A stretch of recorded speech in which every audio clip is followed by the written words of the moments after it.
বন্ধুরা, এখন বাজে হচ্ছে 10:30। আর আজকে আমাদের টিফিন হচ্ছে পান্তা ভাত, মানে আমার আর কি, আমি পান্তা ভাত খাবো আজকে। তো দেখিয়ে দিই যে কি কি পান্তা ভাতের সাথে কি কি খাবো আর কি। তার জন্য দেখো, এখানে আলু ভাতে, মানে এটা গরম আলু ভাত আর কি, আলু সিদ্ধ মাখা। আর মাছ ভেজেছি, মাছ না থাকলে ডিম ভাজতাম, যেহেতু মাছ আছে সেই কারণে মাছ ভাজাই নিয়েছি। আলু ভাজা, তারপর পেঁয়াজ কাঁচা লঙ্কা যা যা থাকে। আর এই হচ্ছে ভাত, একটু সর্ষের তেলও নিয়েছি এর মধ্যে। তো কারা কারা পান্তা ভাত খেতে ভালোবাসে আমাকে কমেন্ট করে জানিও। আমি পান্তা ভাত খেতে ভালোবাসি, কিন্তু পান্তা ভাতের সাথে আমাকে অনেক কিছু দিতে হবে, এই হচ্ছে ব্যাপার। মানে মাছ না থাকলে ডিম ভেজে নিই। আর চপ থাকলে তো কোনো কথাই নেই, কিন্তু শুধু চপ থাকলেও যে চপ দিয়েই খাওয়া হয়ে যাবে তা না, আমাকে একটু আলু ভাজা আলু ভাতে মানে মেখে দিতে হবে, এই হচ্ছে ব্যাপার। তো চলো খেয়ে নিই, খুব খিদে পাচ্ছে। তো এই হচ্ছে ভাত, ভাতের মধ্যে আমি একটু জল নিয়ে নেব, কারণ জল দেওয়ার ভাত, যে মানে ভাতটা আর কি যে জলে ভেজানো থাকে সেই জলটা না আমি খাই না, জানো তো। আমার টক টক লাগে, আমার ঠিক ভালো লাগে না। একটু জল নিয়ে নেবো, জল না দিলে ঠিক ভালো লাগে না পান্তা ভাতে।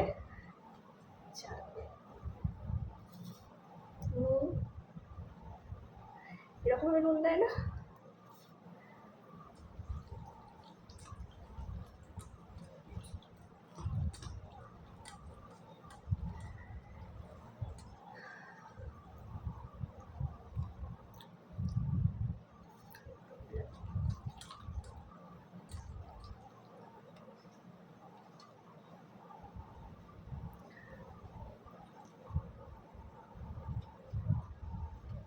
আজকে আমার কিছুটা রান্না হয়েছে, এখনো বাকি, মানে মাছ ভাজা আলু ভাজা।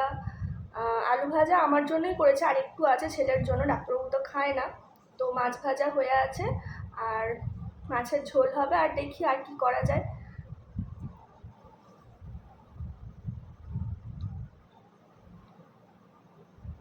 আচ্ছা, কুটনি বৌদির একটা ভিডিও দেখেছিলাম চকলেট নিয়ে, তো ভিডিওটা খুব ভালো লেগেছিল। তো কুটনি বৌদির মতোই আর কি করার চেষ্টা করছি। আমি জানি আমি কুমড়ো পটাশ হয়ে যাচ্ছি দিন দিন, কিন্তু বেশিরভাগ দিনই আমাদের সকালবেলা, মানে ছুটি থাকলে না সকালের দিকে ভাতই খাওয়া হয়ে যাচ্ছে। ভাত বা পরোটা এইসবই খাওয়া হয়। তো যাই হোক, তো বন্ধুরা, কুটনি বৌদির মতো চেষ্টা করলাম কিন্তু পারলাম না, সেই কারণে মিউট করে দিয়েছিলাম ভিডিওটা, মানে আমার ভয়েসটা আর কি। আর তোমরা কারা কারা কুটনি বৌদির ভিডিও দেখো, মানে সায়কদার ভিডিও দেখো, তাড়াতাড়ি আমাকে কমেন্টে লিখবে। আমার তো ভীষণ ভালো লাগে, মানে আমি সারাক্ষণ মানে শুধু ওয়েট করে থাকি কখন সায়কদা ভিডিও দেবে। আর কুটনি বৌদির ভিডিওও ভীষণ ভালো লাগে। তো তোমরা কমেন্ট করে জানিও আমাকে যে তোমরা কারা কারা কুটনি বৌদির আর সায়কদার ভিডিও দেখো। আর আরেকটা কথা বলি বন্ধুরা, আমার যেমন ধরো এই পান্তা ভাত খাওয়ার সময় না আমার মানে অনেক কিছু লাগে, অনেক কিছু জোগাড় লাগে। আমার বর কিন্তু একদম অপোজিট, মানে একটা মেয়ের মধ্যে যা যা গুণ থাকা দরকার সবটাই কিন্তু আমার বরের মধ্যে আছে, জানো তো। মানে আমার বরকে যদি আমি আলু ভেজে দিই, ডিম ভেজে দিই, ও তাও না খায় না। ও বলে যে শুধু নুন দাও, আর ওকে দুটো কাঁচা লঙ্কা দিয়ে দাও আর পেঁয়াজ দিয়ে দাও, ও পান্তা ভাত খেয়ে নেয়। মানে এরকম একটা ব্যাপার, মানে ওর খাওয়া দাওয়া নিয়ে কোনো ঝামেলা নেই। শুধু খাওয়া দাওয়া কেন, মানে কোনো দিকেই কোনো মানে কোনো কমপ্লেন নেই যে তুমি এটা কেন করছো না বা ওটা কেন করছো না, এসব নিয়ে কোনোদিনও কখনো বলেনি। অনেক ছেলেকে দেখেছি কাজ থেকে আসার পরে মানে বউকে জল এনে দিতে হবে, গামছা এনে দিতে হবে, মানে হাতের কাছে সব কিছু এনে দিতে হবে। আমার বরের ক্ষেত্রে কিন্তু ওটা একদমই না, আজ পর্যন্ত সত্যি কথা বলতে বিয়ের প্রথম প্রথম করেছি, কিন্তু তারপর আর একদমই করা হয় না। মানে এলেই যে জল ধরে দেওয়া, এসবগুলো করি না। কিন্তু কখনো ভুলেও বলে না যে তুমি কেন করো না। এখনও অনেকের কাছেই শুনি যে ও এলে আমাকে এগুলো দিতে হয়, না হলে একটু রাগ টাগ করে, কিন্তু আমার বরের মধ্যে এগুলো কিছুই নেই। আসলে ও ভীষণ পজিটিভ, জানো তো। তো সেই কারণেই হয়তো এত পজিটিভ আমি থাকতে, মানে মনের জোর এত পাচ্ছি, বিশ্বাস করো। ভিতরে ভিতরে কিন্তু খুব কষ্ট হচ্ছে আমার, আমি কিন্তু প্রকাশ করছি না, কেন বলো তো। আমি এটুকু জানি, আমার বাপি মার কাছ থেকে যেটুকু শিখেছি, ডাক্তারবাবুর কাছ থেকে যেটুকু শিখেছি, যে সবসময় পজিটিভ থাকতে হবে। তোমার মধ্যে যত পজিটিভিটি থাকবে না, সব কিছু দেখবে, সব কিছু মানে খুব সহজভাবেই হয়ে যাচ্ছে। খুব মানে মুশকিল আর কি, আসান মুশকিল আসান বলে না, সেরকম একটা ব্যাপার। কিন্তু তুমি যদি নেগেটিভটা সবসময় চিন্তা করো, তোমার মধ্যে যদি নেগেটিভিটি থাকে, সেটাই কিন্তু তোমার মধ্যে ঘটবে, মানে তুমি যেটা ভাববে সেটাই কিন্তু তোমার সাথে ঘটবে।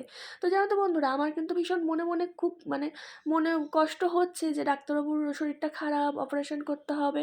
কিন্তু মানে ডাক্তারবাবুর থেকে আর কি শিখছি যে কীভাবে পজিটিভ থাকতে হয়, মানে কঠিন সময়েও কীভাবে পজিটিভ ভাবতে হয়, এগুলো সব কিছু কিন্তু ওর কাছ থেকে আমার শেখা।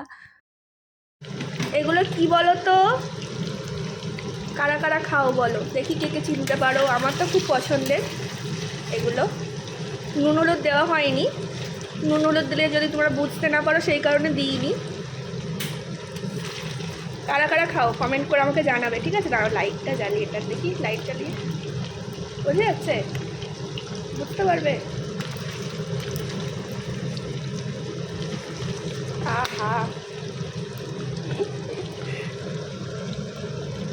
তো বন্ধুরা আমি রান্নাবান্না করছিলাম আর এখানে দেখো এসি সার্ভিসিং করতে এসেছে। আসলে অনেক দিন থেকেই ভাবছি যে করাবো, আসলে সেই একদম গরমেও না, মানে শীতকালের শেষের দিকে সার্ভিস করা হয়েছিল, তারপর আর করা হয়নি। আর এই বেডশিটটা আমি না তুলে দিয়েছিলাম, আবার ওনারা আসবে বলে আমি পেতে দিলাম উল্টো করে। তার কারণ হচ্ছে ওই বেডশিটটা আমি কালকেই সবেমাত্র পেতেছি, তো ওটা নোংরা হয়ে যাবে, তো সেই কারণে ওই আগের দিনের বেডশিটটা আমার কাঁচা হয়নি, ওটাই আবার পেতে দিয়েছি।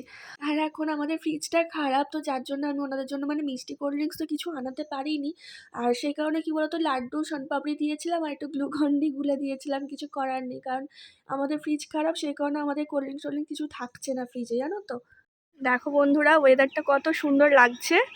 এখন বাজে হচ্ছে 2টো, আর আমি ছাদে এলাম কাচাকুচি করব বলে, আর ওয়েদারটা দেখো।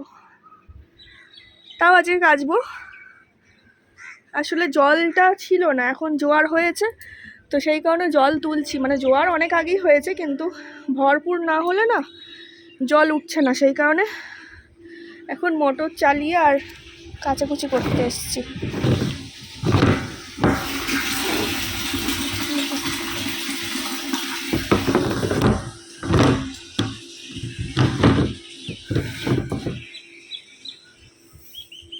এত হাওয়া হচ্ছে, উড়ে যাবো এবারে আমি। জামা কাপড়গুলো কিছুতেই থাকছে না জানো, সব উড়ে উড়ে চলে যাচ্ছে, এত হাওয়া হচ্ছে না।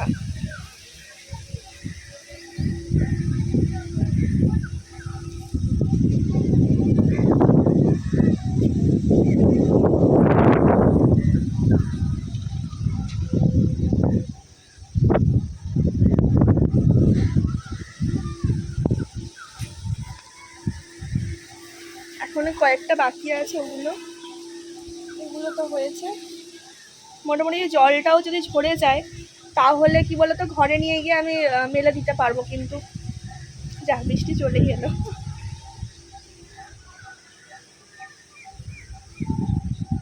আসলে প্রতিদিন এই জল তোলার জন্যই না আমার কাচাকুচিটা হচ্ছে না। প্রতিদিন ভাবছি কাচবো, কিন্তু না ওই সকালের দিকটা করে জল থাকছে না, এবার জল যদি শেষ হয়ে যায় মোটর চালালে জল উঠবে না, তো সেই কারণে এই বেলাতেই আর কি মোটরটা চালানো হচ্ছে। আর প্রতিদিন এই করে করে হচ্ছে না তো কাচাকুচি।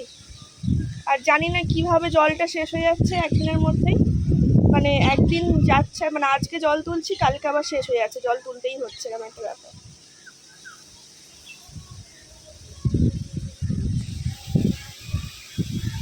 সব ছাদে উঠেছে হাওয়া খেতে, একদম ঝিরি ঝিরি ঝিরি ঝিরি পড়ছে বৃষ্টিটা, কিন্তু তাও ভিজে যাবো, ভিজে গিয়েছি আমি।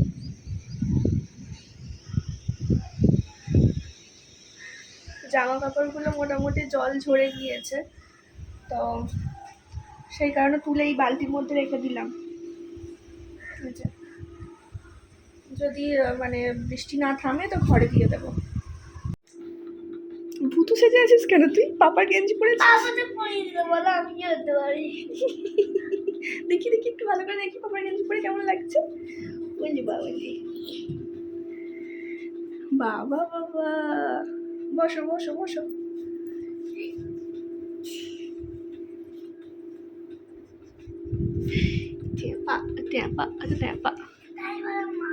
একদম জলে ভেসে গিয়েছে।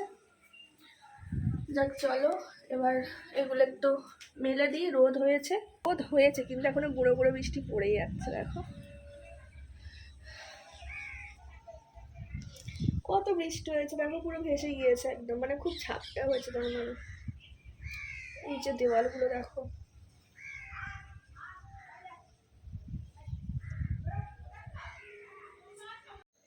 ছাদ আর ঘর করতে, করতে বন্ধুরা আমার খিদে পেয়ে গিয়েছে। আসলে পান্তা ভাত খেয়েছিলাম, তোমরা তো দেখেছো। আর পান্তা ভাত খেলে দেখবে মানে দুপুরবেলা না আর খেতে ইচ্ছা করে না। পেটটা ভরা, ভরা থাকে না? তো সেই কারণে না ১ গাল ২ গাল একদম ভাত খেয়েছিলাম। আর আজকে আমাদের রান্না হয়েছিল হচ্ছে তোমার ওই মাছের তেল দিয়ে পুঁই শাকের তরকারি করেছিলাম আর মাছের ঝোল করেছিলাম। আর এই যে নাইট টাইম যে বিস্কিটটা, এটা কিন্তু বেশ ভালো লাগে, তাই না? ছোটোবেলায় আমরা খেতাম। এটা কিন্তু তখন গোল, গোল ছিল। এখনও মনে আছে আমার। চিকেন পাকোড়াও এনেছিল, মাছের চপ এনেছিল কিন্তু সেগুলো খাওয়া হয়ে গিয়েছে। তো বন্ধুরা আজকের ভিডিওটা এই পর্যন্তই। ভালো লাগলে অবশ্যই একটা লাইক করো আর কমেন্ট করে জানিও। তোমাদের কমেন্টের অপেক্ষায় থাকবো। তোমাদের ভিডিওটা কেমন লেগেছে অবশ্যই কমেন্ট করে জানিও।